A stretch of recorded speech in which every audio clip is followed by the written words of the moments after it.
Hey everybody, welcome to Bonsai Pop channel, where I, Mike, tend to go on about anime that moved me or is, just plain hilarious. But this week, we're doing something a little different. Tyler, my second half here on YouTube, just finished watching Avatar: The Last Airbender. So yeah, obviously we're gonna cover it. Now, we talked about this before, but America, for the most part, has always viewed animation as a children's medium. Animated movies and TV shows are almost always directed at kids first and adolescents second, the tender yet annoying age groups. In the 80s and early 90s, when America was just starting to dabble in adult cartoons, Japan was putting out stuff like Urotsukidoji Legend of the Overfiend, also known as Night of a Thousand Laser Pork Swords. But Avatar is different, definitely from that, but also from other kid-oriented shows. For a series that ran on Nickelodeon and has this for an intro, Avatar transcends the idea of a children's show and matures as you watch it. It's a story vibrant with colorful characters and settings aesthetically, but more importantly, emotionally and thematically. Every single core character has a specific and complex path they follow, which is incredibly distinctive compared to their cohorts. And because of this, there is a complete life lesson embedded in each and every character, and many of them are not just for children or not for children at all. Hell, I would argue that the vast majority would go right over the head of most people under 20. It requires some introspection that typically isn't available yet for youngins and teenagers who are too horny to focus on anything. And if you've been watching Bonsai Pop for a while, you know we also like to dive into the cultural aspects of everything that we talk about, and Avatar is a straight up cultural goldmine. The world building, the real life influences on the four cultures, the martial arts each bending is based on, the various aspects borrowed and mixed from cultures worldwide to create entirely new ones, the multiple philosophies and way of life that embody earth, air, water, and fire as the primary elements. There's so much in Avatar, from obvious stuff every 5 head notices to specific details added for the sake of over-the-top completion. There's also a political aspect of the show, specifically the detrimental effects of imperialist expansionism, something that truly gets unraveled more through Zuko's path of transformation. Avatar: The Last Airbender is a journey of understanding, growth, and enlightenment that truly needs time to be digested and reconstructed through multiple lenses to fully comprehend and respect. It's a show that is willing to give you back just as much as you're willing to put in, whether that's watching for sheer enjoyment or engaging in the vast amount of symbolism and teachings. This is Avatar: The Last Airbender. Let's get into it.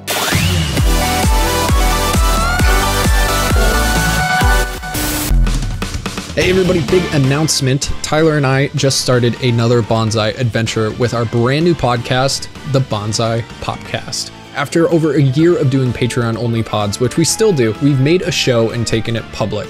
After less than 3 days, we were number 8 trending for animation and manga, and episode 2 is out now. We started a new YouTube channel for this podcast, but we're also on all your favorite pod sites, including Apple Podcasts and Google Podcasts. The link will be in the description, and we hope you enjoy and rate us 5 stars and do all those fun things. But anyway, on with the show. In the darkest times, hope is something you give yourself. That is the meaning of inner strength. So I'm gonna tell you a little bit about... From more simpleton roles like Sokka to extremely complex ones like Zuko, if they appear in more than 3 episodes, there's something that you're supposed to take away from watching that individual in Avatar: The Last Airbender. Every single person has a role they fill and something we're supposed to understand about the experience of life from their journey. Iroh in particular is one of my favorite characters and an excellent first example. To a young audience, Iroh is a silly uncle, something that I can relate to, and Tyler as well. In Tyler's case, he has this Uncle Dave that was always kind of the weirdo of the family. He smoked a lot of weed when he was younger. He eloped, traveled the world, lived in Hawaii and Japan, investigated the Yakuza, did crazy shit. For me, my Uncle Carl brought me to see the Misfits when I was 10. He taught me how to skateboard and didn't make me wear a helmet and let me play Mortal Kombat and DOA Extreme and showed me all the horror classics as well as comedy classics like American Pie. And I feel like that's what a lot of Avatar's younger audience sees in Iroh, the cool uncle. but after rewatching, I relate to Iroh on a much more personal level now. He's essentially a retired general, a leader and a hero of the Fire Nation who's thrown away his fame to look after his hot-headed nephew after the tragic loss of his own son. He's a man with purpose and power who left that entire life behind for something completely different and is trying his best to guide and mentor a younger generation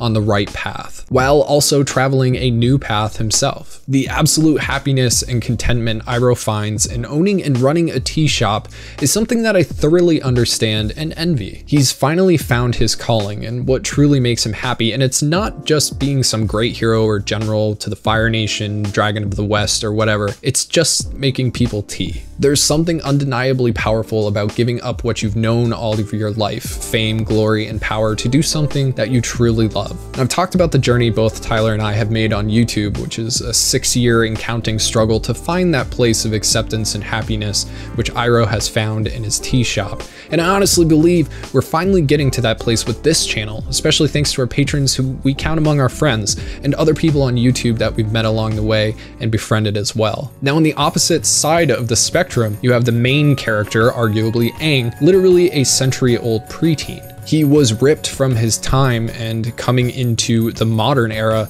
everybody and everything he knows is now dead. Now, whereas Iroh has lived a life filled with both happiness and heartbreaking regret, Aang is truly just a child, but a child with a massive burden upon his shoulders. The change in him from the first to the third season is substantial, and there's 2 episodes that stand out in my mind that truly show this growth. The Warriors of Kyoshi, which is season 1, episode 4, and Nightmares and Daydreams, which is season 3, episode 9. The Warriors of Kyoshi episodes show just how immature Aang is when he starts off. He's being chased around by girls while letting the attention go to his ego. He's overstaying his welcome while brazenly doing rash and dangerous things just for attention. I mean, hell, the episode literally has him eating dessert for breakfast, which is the most cliche kid activity and sad real-world adult thing ever. The entire reason they stopped in Kyoshi to begin with was so that Aang could ride the giant koi. It's an episode completely bent around showing just how unprepared and childlike Aang really is. But the episode's ending is rough on his conscience. He watches as the Fire Nation destroys the entire town just because he was there. It's in this moment where his responsibility truly dawns on him, and that he realizes that his choices, even the smallest choices, like staying an extra day in that village, can have extreme consequences for those around him. It's a moment of sudden understanding and growth, as well as an early turning point for Aang's personality. But contrast this episode with the final season's Nightmare and Daydreams episode. Here, Aang is so unbelievably anxious and worried due to the eclipse coming in just a few days that he's having such awful anxiety dreams that he opts to not sleep rather than to go through that torture. Now, this is something I really get, and back when I was working on Tree School, there were times when I would finish my editing and send it off to the guys along with a message, "Here's my editing, I'm going to the hospital now." And this was because I was so completely overcome by the stress and anxiety swirling around video creation mixed with my own life, which was totally fucked at the time. I went to the hospital like 7 times over the course of 3 months because of panic attacks and horrible chest pain that working on YouTube was causing me. That crazy amount of pressure that can come with what you're supposed to do or what you have to do or what you tell yourself you have to do is entirely too real. And it can really take the joy out of anything if you let it run rampant. But what's important to remember is that between these 2 episodes, less than a year has passed. Aang is 12. The entire weight of the world is being shouldered by a prepubescent bald horn dog whose monk-ass lifestyle never even gave him the talk. Aang's story is the journey of anyone who has ever had to grow up too fast. It's the story of any child whose mother died and they were left to care for their siblings while their dad went to work. The story of any homeless child who had to learn to live and care for themselves because their parents couldn't or wouldn't. It's the story of any child born with a chronic illness that has to face their own mortality on a daily basis. Aang's character is the story of anyone whose childhood was cut abruptly short for any number of reasons, and to a child, those reasons are the weight of the world. Handling something like that is beyond difficult, and often is only truly handled correctly years later in therapy. You know, a time when they can finally give their childhood selves the chance to be a kid again. if only in their minds. Sometimes being unique or being special like Aang isn't a good thing. Aang never wanted to be the Avatar, but he had to learn to accept and handle the consequences of the life he was given, while still maintaining a semblance of joy and youth necessary to enjoy daily living. Which brings me to Sokka. Now, while Aang is utterly unique, literally one of a kind, Sokka is the semblance of normalcy. On Team Avatar, he's the only one without any bending ability. He's the layman, the average Joe, the guy in the ocean spray commercials that's like, I'm just a farmer making grapes, y'all. I'm just like you, drink this sugar fruit water. I find Sokka's role vitally important because he covers a fear so many of us are afraid to talk about, which is being average, or more importantly, lacking talent. We're taught from the moment we're born that we are destined for something great, that we need to stand out, succeed, be an individual, make your mark on the world. I mean, at least in America. And most of us believe that wholeheartedly. But then eventually we realize we probably aren't going to be an astronaut. The idea that if you don't leave a mark, you're a failure, that you need a defined purpose in life to be worth something. Sokka's character flies in the face of all of that. Kind of. Now, if you watched our Samurai Champloo video, you know how I feel about purpose, that life isn't about finding your path, it's about finding the people you want in your life and choosing a path. Purpose is up to you, and what you choose to do is simply right for you. The path you choose to take in life is the right one. Now, Sokka doesn't have any special abilities. He's not a bender, he's not a genius or an inventor or even a master swordsman or even a decent public speaker. But just like everyone, there's things that he's good at that the others lack. Not all talents are as obvious as perfect pitch or being able to draw a perfect circle. And here's Sokka, traveling with literally the most talented individuals on the planet and battling a feeling of uselessness. I feel like especially now in the internet days, where the most skilled individuals are always on display, it makes others scared to even try. But the secret is that love is talent. And if you truly love something and find enjoyment in it, then you've already found your path to mastering what you do. Someone with perfect pitch who doesn't care for music will never become Beethoven, but someone who devotes themselves to their passion of music, regardless of innate ability, can. Sokka's insecurities about not being good enough drive him to be better instead of quitting, and he eventually accepts that despite not knowing exactly what it is, his role in the group is irreplaceable because he is Sokka. And that's what matters. Now, Katara is similar to Sokka, except her path is kind of the most generic of the entire group. She starts out weak, barely able to bend, filled with flaws and overwhelming pridefulness, a vindictive desire for revenge, and a burdening need to mother those around her. Out of everyone, she's the most normalized character and acts as a foil for the rest of the team while continuing to grow herself. However, her core values really don't change throughout the show. She has a strong moral compass that never really falters, sometimes to a fault. She's a hard worker and succeeds in what she puts her mind to, even if it might not be on the first try. And while she would be considered a strong female lead in most shows and could still be argued as the primary one in Avatar, I would certainly leave that to another female character that is just unbelievably overpowered. You know who I'm talking about. It's the best girl, Toph. Or at least Tyler's best girl. I've seen The Legend of Korra. Now, this complete and utter badass girl who did a literal raised by wolves scenario, except in her case, it was badger moles, is an unstoppable force of nature. She's the strongest earthbender by a massive amount, and if Bumi is supposed to be an amazing earthbender, Toph is a literal prodigy. Then she ups her bending to an entirely new level, 2/3 through the show, and on top of all that, she's blind. Now, I love Toph because her handicap makes her power utterly balanced and explains how she became who she is. The writers took something that most of us would consider a handicap and made it an unstoppable strength. And yet Toph also isn't a Mary Sue or really even that overpowered because her strengths are also her weaknesses. She's incredible in certain situations but utterly hopeless in others, and I think that's much more common to us than being just all around good at everything. What she is a specialist, which is why she is as tough as she appears. Toph has this unbreakable personality and confidence that is completely accentuated by her masterful bending. Her spirit is unbreakable, her morale is maxed out, and she just has this tenacity to her craft that is unlike any other character in the show. Toph has a disability and doesn't give a fuck about it, but she isn't a well-rounded person yet. Her blindness serves as a metaphor for her personality as much as her power. She blocks out communication, fear, compassion, even idle chit-chat. She specializes in blazing forward through any obstacle, leaving the only obstacle in her path herself. And the only other character I would call unstoppable is Zuko, but not in the same way. While Toph is a mental and physical impenetrable object, Zuko is very much the opposite. Early on, he's constantly worried about his honor and finding the key to his way back home. He needs to make his father proud, he needs to end his banishment, and he goes through hell over and over and over again to achieve these goals. Zuko gets unbelievably beaten down, more so than anyone else in the entire show, and he's the most empathizable character because of it. I found it utterly fascinating that the man who started as the primary antagonist gained more and more of my sympathy as the show went on. And more importantly, as he traveled through the war-torn world, Zuko began to question what was right and wrong. He's a character of uncertainty, but one that starts off so utterly focused on his one goal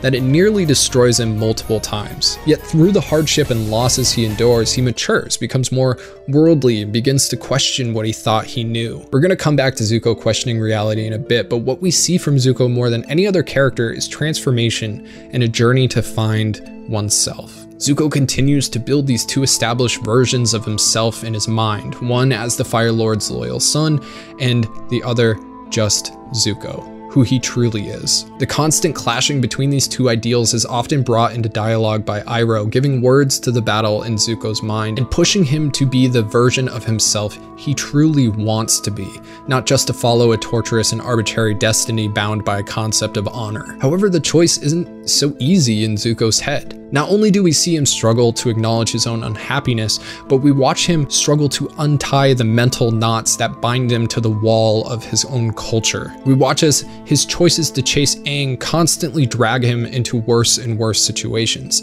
It's only when he gives up on this idea of catching the Avatar, on his so-called destiny, that he begins to actually heal and becomes a different person, a new person, a refugee, an ally. And by the time Iroh has his own tea shop, Zuko seems genuinely happy. He's smiling as he works, he's going out on dates, he's essentially a new man with a lot of baggage. He's very much like a recovering addict, and when he first goes against his programmed behavior, he literally gets super sick. He has fever dreams, but comes out of this withdrawal state with an obvious glow about him. But instead of this acting like a kid's show where, Zuko is just fixed now, he relapses. He falls back into his old ways only to get everything he thought he ever wanted, and yet cannot find happiness in a life that makes his soul sick. And even after he goes back to trying to be a good guy, he still has to go through the steps and apologize to people. People that don't want to hear his apologies, people that turn him away. But what Zuko learns is really simple.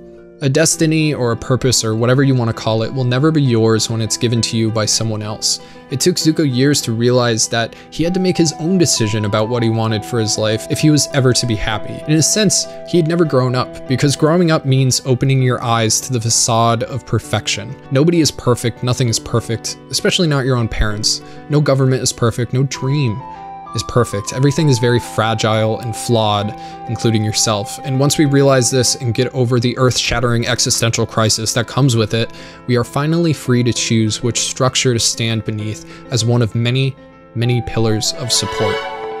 Perfection and power are overrated. I think you are very wise to choose happiness and love. I gotta come up with a creative way to deep. Now, you generally don't see politics in a children's show unless you're talking about Star Wars, and we all know how that turned out. The Geographic Center from the Sovereign System of Naboo. Supreme Chancellor, the Executive.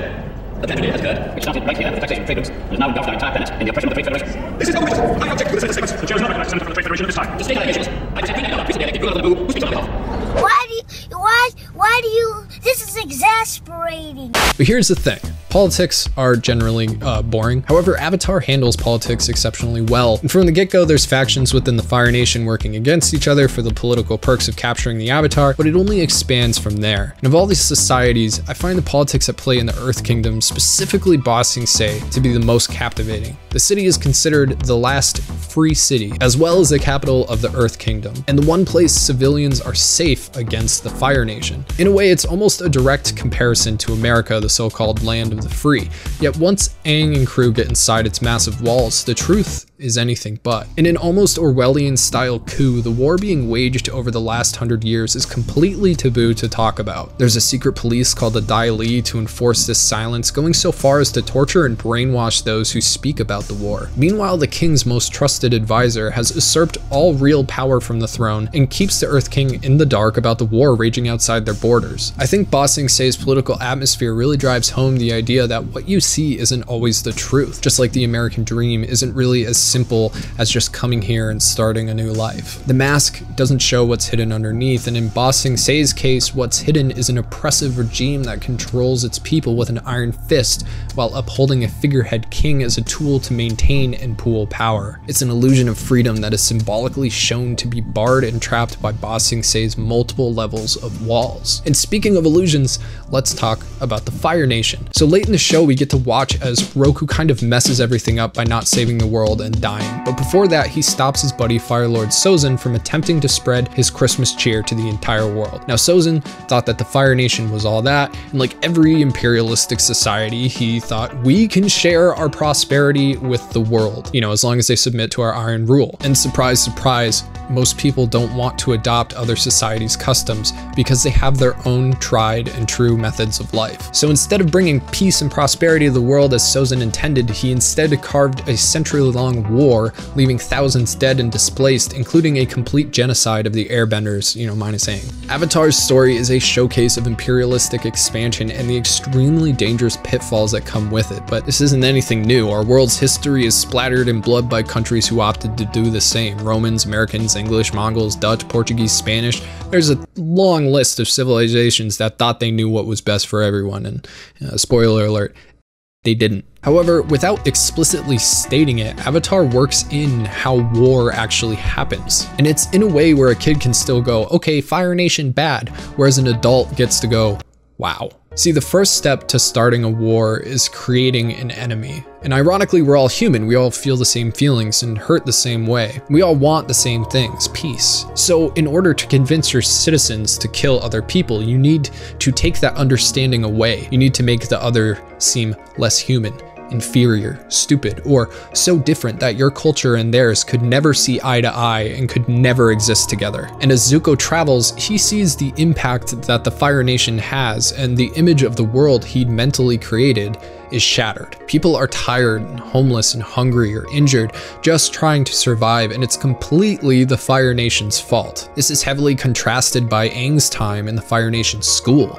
Now, Fire Nation children are taught early to be nationalists, to give their life to the country because they aren't important. The Fire Nation is. On Aang's second day of school, they recite the Fire Nation Oath, which does have some eerily similar qualities to the Pledge of Allegiance in America, by the way. It's a pledge to fight for the Fire Nation, to better the Fire Nation, and ends with this line, "With my feet, may our march of civilization continue." The Fire Nation is quite literally instilling political propaganda into the minds of its youth every morning during school. It's a pledge to conquer the world, and nothing more than that. It's revealed right after during a pop quiz that the history they teach is also skewed to make the Fire Nation's quest look more just and rationalized. It's no wonder that Zuko's image of the world is shattered as he travels amongst the other nations. He was brought up believing that the Fire Nation were the good guys, and I think that's something that we can all understand. We all are the good guys in our own narrative. It's only once he sees the other nations that he truly understands the destruction and war that his nation has wrought onto the world. Imperialism starts as an idea to give other cultures a better life than they currently have, or take their shit. But it narrowly dismisses the thought that those people already have a history, culture, and society that's entirely different, but in a good way. And that changes that may be good for one society are not necessarily good for all of them. But due to the egotism and ethnocentrism of an imperialist society, what started as a way to share peace and prosperity often ends like it did with the Fire Nation: war, genocide, death, refugees, destruction, and little to no regard for the populace they eventually control. Avatar: The Last Airbender is a direct warning against this way of thinking, and it pulls no punches in showing the devastation that can occur because of it. And while, again, this is not explicitly stated, it is very clear that this is a great educational message. It is important to draw wisdom from many different places. If we take it from only one place, it becomes rigid and stale. Understanding others will help you become whole. You know, the main thing I miss from the old school days of artistry is mystery. Let's kick the beat. Now, the world of Avatar is broken up into 4 distinct cultures based on the 4 elements. You have earth, air, water, and fire. Each culture is based on real-world historical societies with influences mishmashed together from across the globe. For example, Katara and Sokka originate from the Southern Water Tribe. They're an isolated society living in the frozen Antarctic. The Water Tribes borrow ideas from a variety of real-world cultures, primarily the Inuit tribes of the Arctic, like the Inuits. They live in igloos, wear anoraks and mukluks, as well as heavy furs and animal skins for thermal insulation. Like, just take a look at Inuit clothing compared to the garb of the Water Tribes. It's basically the same thing. Avatar is a phenomenal blend of multiple Asian cultures, including everything from Polynesian catamarans to Chinese wetland canal systems. Even the story of Avatar's rebirth has cultural significance to Buddhism. Now, if you recall, the Avatar is found by placing a series of toys in front of children. The next Avatar chooses the toys that belong to the Avatar in the past lives. This method of choosing is a direct replication of how Tibetan monks find the next Dalai Lama. Much like in Avatar, when the Dalai Lama dies, there are signs as to the location where he will be reborn. It's not as simple as going to the next nation in line. They gotta wait for visions and see, you know, which way the smoke from the previous Dalai Lama's cremation blows, but you get the idea. Once the monks search and find possible candidates, they test the children by seeing if they can identify which items were owned by the previous Dalai Lama. And that's only one aspect of the choosing, but the rest are secrets, so it's no surprise the Avatar's choosing method resembles it. Also, if you needed any more proof, Aang's mentor was named Monk Gyatso,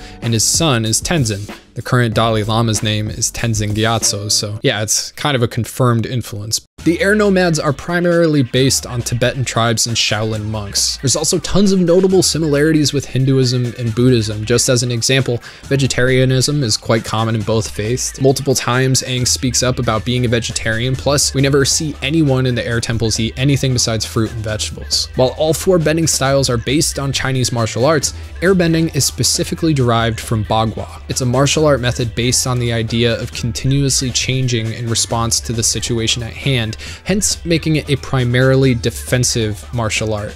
It's also far more about overcoming your opponent with skill rather than brute force. And this is quite different from the waterbending, which is based on Tai Chi. Now, Tai Chi emphasizes refinement and relaxation before aggression, and Katara is essentially able to manipulate chi paths in the body to heal and balance an injured person's chi, which aligns with Tai Chi. Even bloodbending is based on a particular style called Chi Na, which focuses on controlling and locking limbs and joints. And when you think about these 2 elements, air and water, both of them tend to flow. They tend to move around things, not necessarily through them, but they can also be terribly destructive at the same time. So when you look at Bagua and Tai Chi, you see a reflection towards the element that they're based on. And both of these arts are extremely different compared to the Earth Kingdom and Earthbending. The Earth Kingdom is primarily influenced by Chinese ideals, including architecture and cuisine, and of course tea, as well as the steadfastness of Confucianism. The government of Ba Sing Se is also a comparison to the Chinese government during the Ming Dynasty,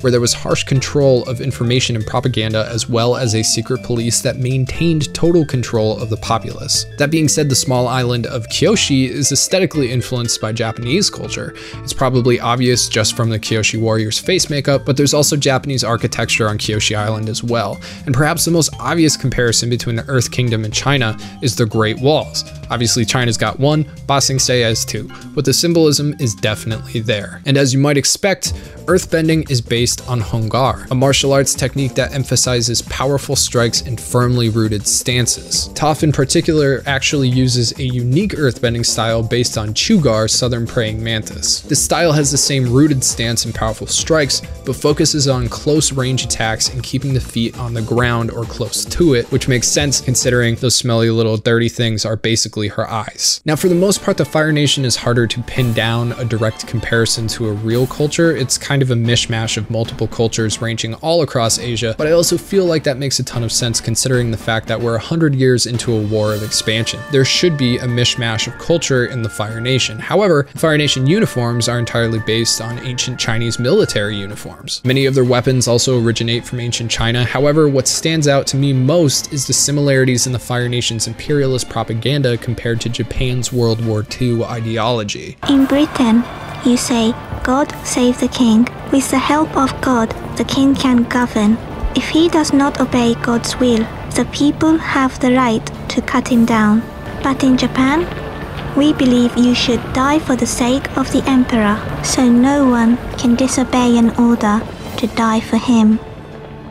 Now, let it be known that the creators of Avatar didn't make any one place in the show directly mirror any one place perfectly because they didn't want to insult anybody or point fingers. But the Japanese Empire had an ideology called Daito Kyoryukan, or the Great East Asia Co-Prosperity Sphere, which was used to justify invading China and the South Pacific. There's also pretty obvious Japanese architecture influences in Fire Nation cities. If you watch closely, you'll notice that most firebending is completely offensive, and firebending uses the aggressive stances of the northern Shaolin style. It sacrifices defense for aggressive attacking, embodying the idea that the best defense is a good offense. Lightning bending, however, comes from the Bajiquan Kung Fu style, which is more explosive and short range, focusing on elbow and shoulder strikes. Also, I love Kung Fu, so all this shit is awesome. However, with all that said, I think the most important lesson to take from Avatar is that inner peace will bring outer peace. Sometimes life is like this dark tunnel.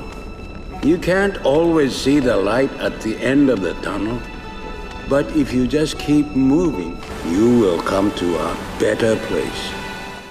There are heavy Buddhist overtones to Aang's journey of self-discovery and realization that permeate throughout the rest of the characters. Each find themselves and their purpose through that self-discovery, and only then are they able to achieve their goals. Microcosmic battles are fought on a daily basis within ourselves, but we have so many distractions in our daily lives that finding a place of solitude to reflect or to simply exist as yet another expression of the universe can be very hard to come by.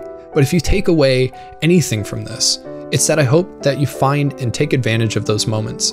Plan to give yourself room to just breathe and filter feed the emotions in and out of yourself, and to find who you truly are bit by bit. Both Tyler and I came out of this journey with so many things that we wanted to say that it took a massive video just to talk about some of them. Avatar fully transcends the definition of what a kids show can be and is an experience for everyone because anyone, young or old, will find something they need within it. And I think most importantly, Avatar is a personal experience. What I saw in it this time might not be what you saw, and it might not be what I see next time. And all these emotions and feelings about the point of each arc and about the politics involved, it's all open to each and every one of our interpretations. And that truly is what defines art. Something open to interpretation, but evokes a response from our intellect and emotions. And Avatar: The Last Airbender might be anime, it might not be anime, but it's undeniably art.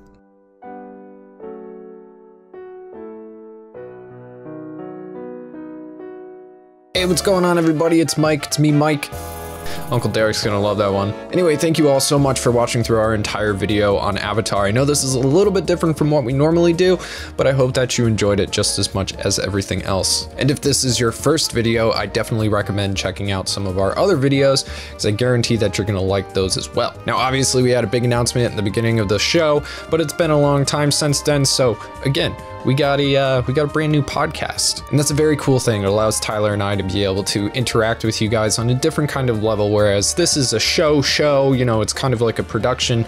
The podcast is a conversation between friends about the things that we love the most, which is mostly anime and video games. So I definitely recommend checking that out. All the links are in the description below for you right now. Anyway, I'm super tired because we both edited this video in like literally 2 days. It was a bit of a rough job, but it was totally worth doing, so we're gonna get right into business. So as always, I would like to thank our super special lucky patron of the week, which is Austin.exe. My dude, thank you so much for being a part of the Patreon and helping this become what it is right now, whatever that is. Appreciate you, bud. And of course, it wouldn't be an episode of Bonsai Pop if we didn't shout out one of our Super Saiyan gods, which is of course the highest tier on our Patreon. And this week, it is Get Back in the University Shinji. Shinji, you have been with us forever. You have like leveled up through the tiers, and now you are amongst the Pantheon, my dude. Thank you so much for always being there for us, always being in the chat, welcoming new people. It's so awesome, and we really appreciate you. I just wanted to let you know. And that's it, and that's all. So if you want more Bonsai Pop, make sure that you check out that podcast. We are also on Twitter at Bonsai_Pop, Instagram at Bonsai_Pop. Send us a Gmail at bonsaipopteam@gmail.com. You can find me on twitch.tv/bonsaipop if you want to check out some streams. And with that said, I'm Mike, is Bonsai Pop. We'll catch you next time. Thanks.